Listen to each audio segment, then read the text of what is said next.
मैं ये मूर्ख बनाने की किताब आपको दिखा रहा हूँ। ये अरविंद केजरीवाल ने किताब लॉन्च की थी, लोगों को मूर्ख बनाने के नए नए तरीके।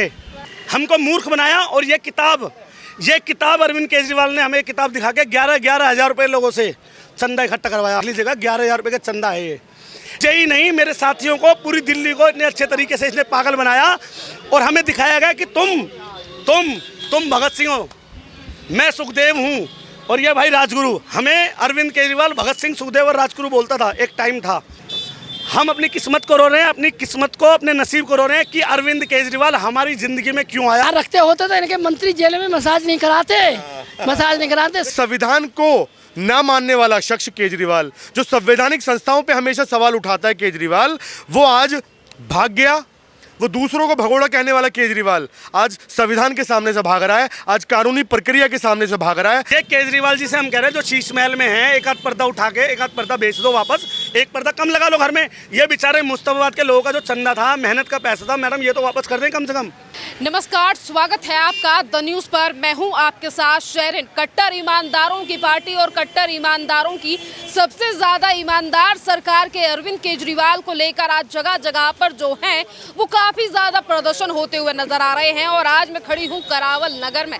आपके लिए बता दूं कि आज जितने भी लोग मेरे पीछे खड़े हैं, इनमें से कुछ लोग ऐसे हैं जो कि आम आदमी पार्टी के फाउंडर हैं, जिन्होंने 2013 में इसी आम आदमी पार्टी को बनाने के लिए कई जगहों से चंदा इकट्ठा किया, जो कि आज आम आदमी पार्टी से ये अपील कर रहे हैं कि अगर पार्टी इतनी ज़्यादा कट्टर बेईमान है तो हमें इस पार्टी में नहीं रहना और ना ही तो सरकार का कोई हिस्सा रहना है और हमें वो पैसा वापस चाहिए।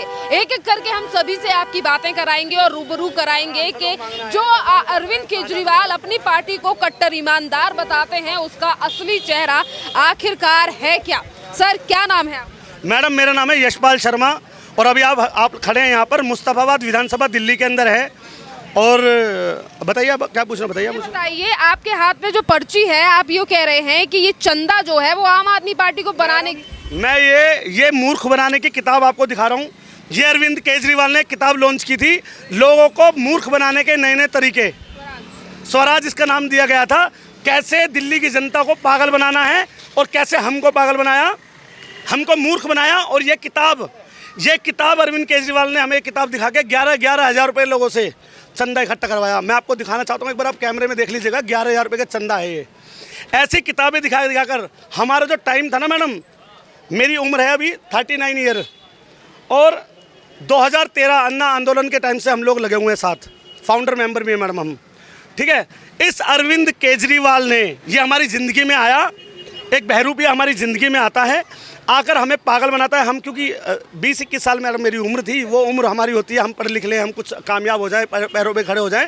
लेकिन उसी टाइम हमारे बीच, हमारे जीवन में रावण आता है, राक्षस आता है और हमें इतने अच्छे तरीके से, मुझे ही नहीं मेरे साथियों को, पूरी दिल्ली को इतने अच्छे तरीके से इसने पागल बनाया और हमें दिखाया गया कि तुम भगत सिंह हो, मैं सुखदेव हूँ और ये भाई राजगुरु। हमें अरविंद केजरीवाल भगत सिंह, सुखदेव और राजगुरु बोलता था, एक टाइम था, 2013 की बातें हैं।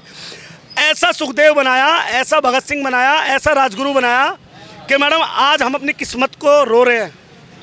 हम अपनी किस्मत को रो रहे हैं, अपनी किस्मत को, अपने नसीब को रो रहे हैं कि अरविंद केजरीवाल हमारी ज़िंदगी में क्यों आया, अरविंद केजरीवाल इस दिल्ली के लोगों की ज़िंदगी में क्यों आया, इस दिल्ली में क्यों आया।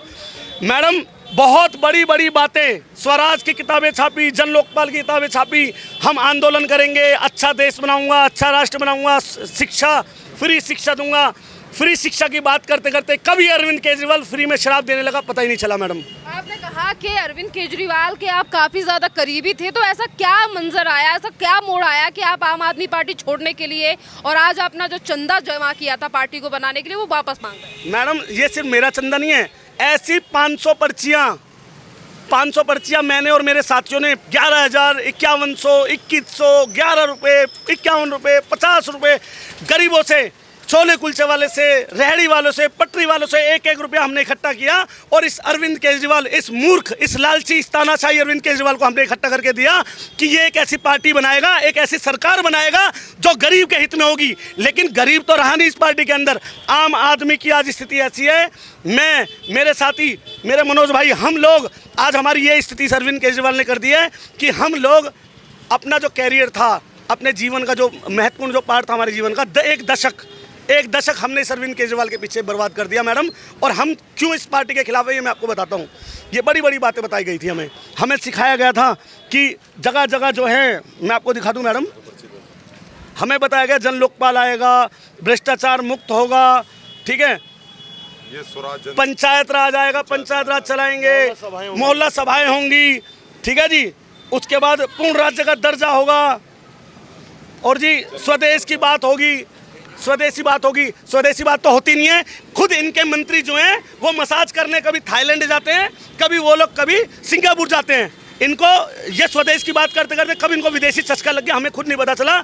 ये वही अरविंद केजरीवाल है जो आम आदमी की बात करता था, एक 6 रुपए का पेन लगाकर, कमीज का बटन बाहर खोलकर, ठीक है, हमें जिस तरह से इस इंसान ने ठगा है, आज ये वही अरविंद केजरीवाल जो नीली वैगनार से आज एक 48 करोड़ के शीश महल में रह रहा है। वो तो ये कहते हैं कि हम हर पार्टी के कार्यकर्ता का ध्यान रखते हैं, आम आदमी पार्टियों की सरकार है। मैडम ध्यान रखते हैं ना, मैं आपको दिखा दूं, ये गुप्ता जी हमारे, इन्होंने आम आदमी पार्टी के लिए मैडम अपना जीवन खराब कर दिया मैडम। आज बेचारे देखो जूस की दुकान है गुप्ता जी जूस वाले, मैडम अपना कारोबार था, बिजनेस था इनका, अपना बर्बाद कर दिया अरविंद केजरीवाल ने। गुप्ता जी बताइए आज क्या स्थिति है आपकी? अरे बहुत बुरी स्थिति है सबसे ज्यादा। और इसके तो मंत्री जेल में भी मसाज कराते हैं और ये भी मसाज कराएंगे, दीपावली तक जल्दी जाएंगे। छोटे बच्चे, अपने छोटे बच्चों को छोड़कर मैडम इन्होंने आम आदमी पार्टी का साथ दिया। आज इनकी स्थिति देखिए। अरविंद केजरीवाल तो कहते हैं हम अपने हर कार्यकर्ता का ध्यान रखते हैं, गरीबों का ध्यान रखते हैं, तो जब आप जैसे लोगों ने पार्टी को बनाया फिर क्यों ध्यान नहीं रखते मुख्यमंत्री? ध्यान रखते होते तो इनके मंत्री जेल में मसाज नहीं कराते, सबसे बड़े। हाँ चलिए आप बताइए सर, जिस तरीके से आज जो समस्या निकलकर सामने आ रही है, आम आदमी पार्टी को लेकर लगातार आप लोग सवाल उठा रहे हैं, आपका मुद्दा क्या है और ऐसे क्या कारण रहे जिसकी वजह से आज आपने आम आदमी पार्टी के खिलाफ, मुख्यमंत्री के खिलाफ ये मोर्चा खोला? मेरा नाम एडवोकेट मनोज जिरियान है, फाउंडर मेंबर में रहा।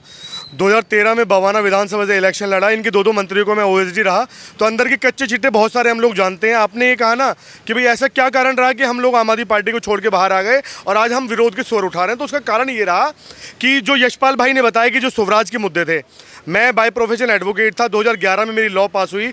लॉ करने के बाद मन में जुडिशरी में जाने का एक सपना था, लेकिन अन्ना आंदोलन से हम जुड़े कि भाई करप्शन फ्री नेशन होगा, स्वराज होगा, मोहल्ला सभाओं के द्वारा फैसले लिए जाएंगे। ऐसा कुछ भी नहीं हुआ। बंद कमरे में फैसले लिए जाने लगे। वीआईपी कहते थे कि सिक्योरिटी नहीं लूँगा, बंगला नहीं लूँगा, वीआईपी कल्चर हो गया। और जहाँ तक कार्यकर्ताओं की बात है, कार्यकर्ताओं को इन्होंने निचोड़ के रख दिया। कार्यकर्ता ऐसे मैं दिखा दूंगा जो अच्छी कंपनी में जॉब करते थे, जो अपना व्यापार करते थे, वो सड़क पे आ गए इनके आंदोलन के भरोसे, वो सड़क पे आ गए। और एक बात और बताऊँ, जब चुनाव होता है तो भारत देश के अंदर हम रहते हैं, हमारे देश में क्या होता है कि चुनाव की माहौल के अंदर हर पार्टियां जो नाराज़ उनके कार्यकर्ता हैं उनके घर जाती हैं, उनको मनाने की कोशिश करती हैं, उनको मनाया जाता है। लेकिन केजरीवाल का 2014 का एक ऑडियो बहुत वायरल हुआ था, जिसमें केजरीवाल ने कहा था कि 1 जाएंगे 10 नए आएंगे, इनके पिछवाड़े पे लात मारो। ये केजरीवाल का जो पढ़ा लिखा अपने आप को बताता है उसके शब्द थे। तो कार्यकर्ताओं को इन्होंने सिर्फ तकलीफ दी है। कार्यकर्ताओं को इनका अगर बस चलता तो जहर दे के मार देते ये लोग। तो मेरा कहने का मतलब ये है कि इन लोगों ने जन लोकपाल की बात की, वो तो खैर सिरे चढ़ ही नहीं पाई इनकी योजना।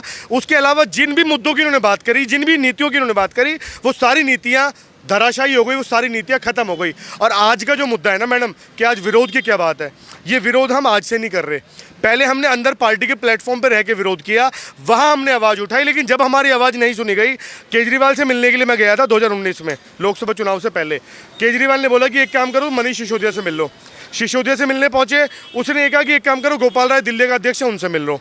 गोपाल राय से मिलने के लिए पहुंचे, बोला एक काम करो, लोकसभा चुनाव के बाद मिल लेते हैं। लोकसभा चुनाव के बाद मिले तो जो हमारे मुद्दे थे उन मुद्दों के ऊपर कोई भी कार्रवाई नहीं हुई। तो मैडम कहने का मतलब ये है, आज जिस तरीके से केजरीवाल ईडी का सम्मान के बावजूद ईडी के सामने पेश नहीं हुआ, तो हम लोगों के अंदर ये रोष है कि संविधान को ना मानने वाला शख्स केजरीवाल, जो संवैधानिक संस्थाओं पे हमेशा सवाल उठाता है केजरीवाल, वो आज भाग गया।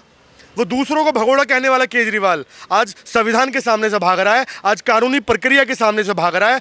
जो खुद ये कहता था कि ईडी के सामने आने से बाकी लोगों की पैंट गिली हो जाती है, आज केजरीवाल जी कहाँ हैं? तो मैं आपके चैनल के माध्यम से एक बात बताना चाह रहा हूँ, ईडी के सामने केजरीवाल सिर्फ इसलिए पेश नहीं हो रहे हैं कि केजरीवाल पहले तो ये कहते थे कि मुझे दिल्ली की जनता के लिए बहुत काम करना है, लेकिन केजरीवाल आप सोचो कि कितना निकम्मा और घटियापन है। केजरीवाल ये कहते हैं कि मुझे 3 राज्यों के प्रचार चुनाव में प्रचार में जाना है। फिर आप लोगों की ये नकदी क्यों नहीं दी जा रही है? वो तो कहते हैं हमारे पास फंड की कमी नहीं है, दिल्ली की जनता का ध्यान रख रहे हैं, अब अपने ही कार्यकर्ताओं का ध्यान क्यों नहीं हो रहा? मैडम मेरा कहना ये है कि अगर कोई कार्यकर्ता जनता की गाड़ी खून के पसीने की कमाई अगर उनसे पार्टी के चंदे के रूप में स्वीकार कर सकता है, और अगर हमारी उनसे नाराजगी है, अगर वो अपनी विचारधारा के ऊपर चल नहीं रहे हैं, तो मांगने का अधिकार भी तो है।